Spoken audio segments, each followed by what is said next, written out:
Welcome, my fellow nightmare enthusiasts, to a place where the smell of aged paper mingles with the scent of fear itself. This is a place where stories come alive, sometimes a little too literally.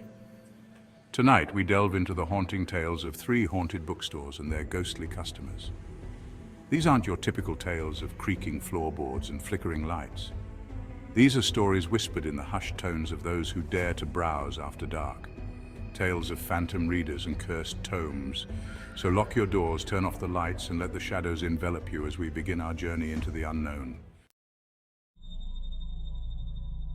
Nestled in the heart of a quaint, sleepy town, seemingly untouched by the passage of time, stood a bookstore unlike any other. Its name, whispered among the locals with a mix of reverence and fear, was the Antiquarian's Delight. The Antiquarian's Delight, with its towering shelves that seemed to stretch into infinity, was a haven for bibliophiles, a labyrinthine world of forgotten lore and dusty tomes. But beneath the veneer of charming antiquity, a darkness lingered, a secret whispered in the dead of night. It began subtly, as most chilling tales often do, with the staff noticing a particular book, a weathered copy of Edgar Allan Poe's complete works, always open to the same page, The Raven, of course, each morning. At first, they dismissed it as a prank, a harmless game played by mischievous spirits drawn to the store's ancient energy.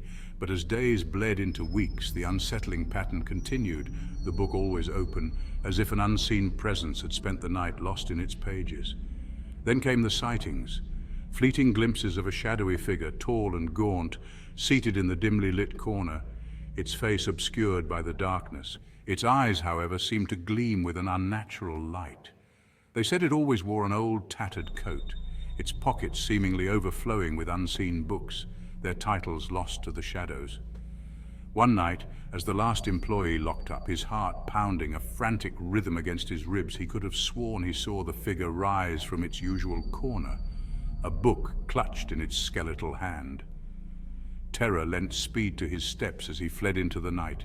The image of the phantom reader seared into his mind. The stories spread like wildfire, attracting thrill-seekers and paranormal investigators alike, all eager to catch a glimpse of the elusive phantom.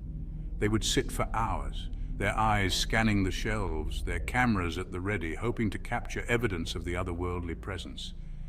Some claimed to feel a cold spot near the Poe section, a sudden drop in temperature that sent shivers down their spines.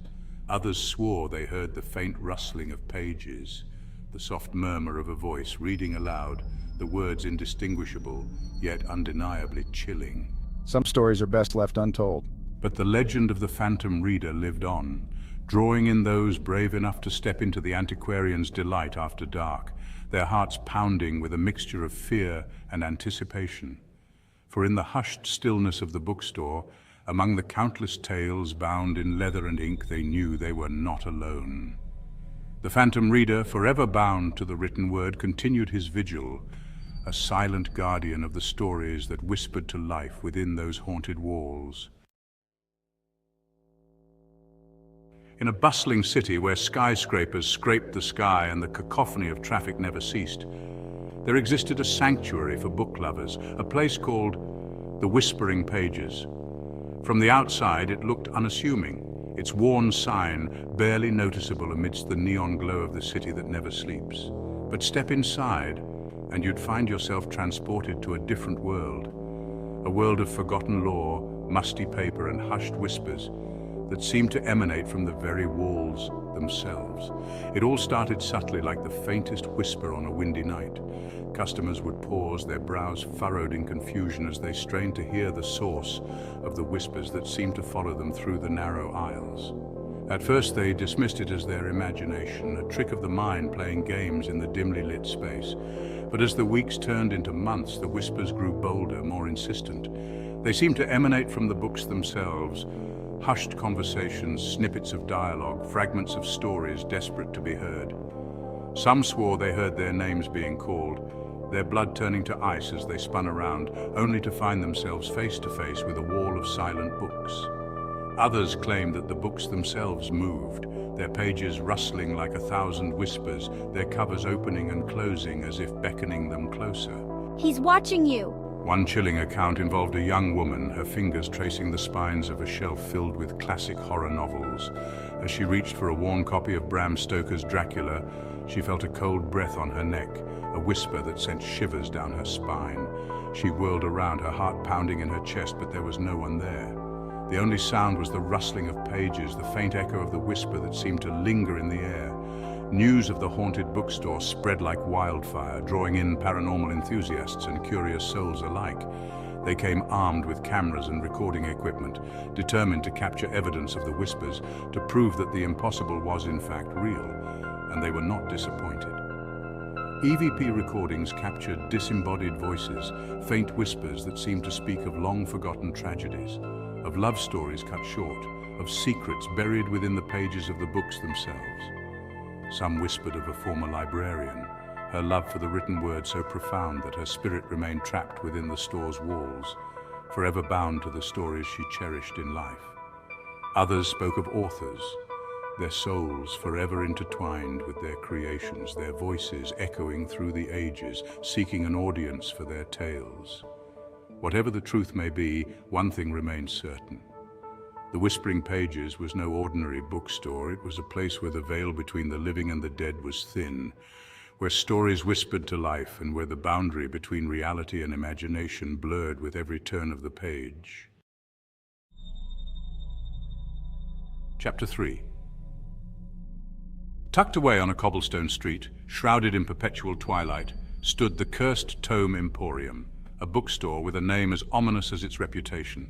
Its storefront, a study in shadows and decay, was adorned with iron bars twisted into arcane symbols, a warning to those who dared to enter. Locals spoke of the Emporium in hushed tones, their voices heavy with a mixture of fear and fascination. Legend had it that the Emporium was home to a collection of cursed books, each one a vessel for something ancient and malevolent. They whispered of a leather-bound grimoire, its pages filled with unholy symbols and incantations that could summon creatures from the darkest pits of hell. They said that merely touching the book could drive a person mad, their minds consumed by the whispers of ancient evils. And then there was the tale of the previous owner, a wizened old man known only as Silas, who vanished without a trace, leaving behind nothing but an empty chair and an open book on the floor. They said he had been consumed by his own collection, his soul claimed by the very forces he sought to control. Now it was said that Silas's spirit haunted the Emporium, his spectral form forever bound to the cursed tomes that had been his undoing. Some claimed to have seen him, a gaunt figure with eyes that glowed with an eerie light, wandering the aisles, his voice a mournful whisper warning customers to beware the words that bind. Beware the words that bind. One particularly chilling story involved a young scholar, arrogant and dismissive of the rumors, who entered the Emporium seeking a rare first edition of a forbidden text. He scoffed at Silas's warnings, his laughter echoing through the silent store. But as he reached for the book, a cold hand clamped down on his wrist, its grip like a vice. He looked up, his blood turning to ice, as he found himself staring into the hollow sockets of Silas's eyes. You have been warned. Silas rasped, his voice like the grinding of tombstones. The scholar stumbled back, dropping the book with a thud that seemed to reverberate through the very foundations of the building. He fled into the night, his mind teetering on the brink of madness, forever haunted by the encounter. Despite the chilling tales, the Cursed Tome Emporium continued to draw in a steady stream of customers, a peculiar mix of occultists, thrill-seekers, and those desperate enough to risk their souls for a glimpse of forbidden knowledge. The lure of the cursed books, the whispers of ancient power, proved too strong to resist, even for those who knew the risks. For within the Emporium's dusty shelves, among the leather-bound grimoires and faded manuscripts, lay the promise of something more, something beyond the realm of ordinary understanding. It was a place where the veil between worlds was thin, where the whispers of forgotten gods could be heard in the rustle of ancient pages, and where the price of knowledge could be your very soul. The shadows have grown longer, the air colder as our journey through these haunted bookshops comes to an end. But the stories, the whispers of ghostly customers and cursed tomes linger. A chilling reminder that some tales are best left untold, or are they? If you found yourself captivated by these tales of haunted bookstores and their eerie inhabitants, be sure to give this video a thumbs up and subscribe to our channel for more journeys into the unknown. Turn on notifications so you never miss a story from the dark side. Until next time, sweet dreams. If you